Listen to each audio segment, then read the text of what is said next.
Welcome back, my weebs and otakus. It's Otakunofuji with a look at a gorgeous indie cyberpunk game no one played, Anno Mutationem, which is Latin for mutation, so I'm not sure why they had to get fancy with the hard-to-pronounce word. It's a half 2D action platformer and half semi-open world exploration game, and it's pretty great. Kind of. Sort of. Maybe not, actually. It's one of those games that gets significantly worse the further in you play, and the story is absolute nonsensical putrid trash gibberish.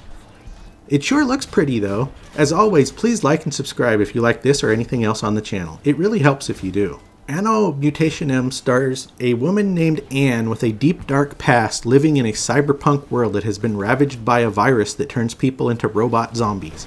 Anne's initial objective is to find her missing brother, but along the way gets sucked into a larger world-altering conspiracy of crazy nonsense. The game borrows heavily from other properties like Ghost in the Shell, Blade Runner, and Evangelion, and by the end it's just a huge mess. It's charming though, and funny, and occasionally kinda sexy. Anne looks great, and you can change into a number of different outfits. It's all chunky pixel art, but kind of perfectly presented and looks truly amazing. The lighting is fantastic, the characters look great, and the world is nice looking as well.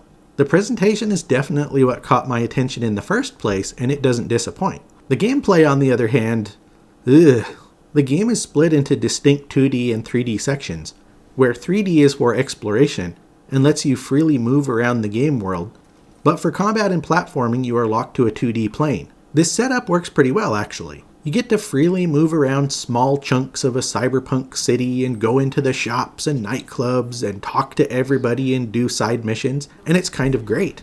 The 2D combat and platforming is where things eventually fall apart though. It's fine at first. Platforming is simple, and in Metroidvania style you get a double jump and an air dash and a wall climb, and it's kind of fun. Combat wants to be a sort of 2D Dark Souls where you have to dodge in and out to get your hits in and parry when you can, mixed with Devil May Cry because you have a combo of swords and guns. Different enemy types need different tactics, etc, etc, etc. You get new weapons and can upgrade them over the game. It's fine, it's okay. You don't actually do that much fighting for the first 2/3 of the game. The closer you get to the end, however, everything steadily gets worse. The game introduces putrid, horrible platforming puzzles where you have to dodge instant kill laser walls that are some of the most vile garbage I've played in a while. Combat also has a major difficulty spike towards the end, where you're suddenly fighting multiple boss-level enemies all at once, and the gameplay isn't nearly good enough to keep up. It just ain't fun. Literally every few minutes over the last chunk of the game, there will be some new horrible bullshit you'll want to rage quit out of. The gameplay was only ever just okay up to that point anyway, but then it turns into absolute garbage at the end.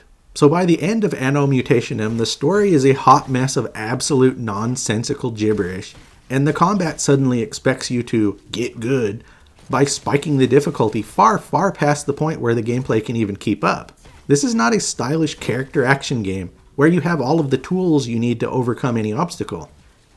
It's a clunky, awkward, poorly balanced, shockingly limited 2D action platformer that can't decide what it wants to be and ultimately gets it all wrong. I have to say I really hated it by the end, which is such a shame because when it's good, Anno Mutationem can be really good. Exploring the city and talking to the people is fun, and the game is absolutely gorgeous looking.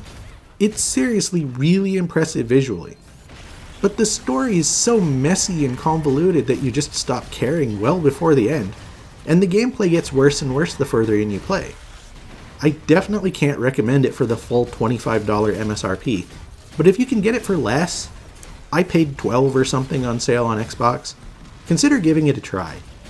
You'll hate it by the end, but I'd say that 8 or 10 or so hours before that last chunk where it turns to crap, it's still worth experiencing. Thanks a lot for watching, please like and subscribe and check out otakunofuji.com.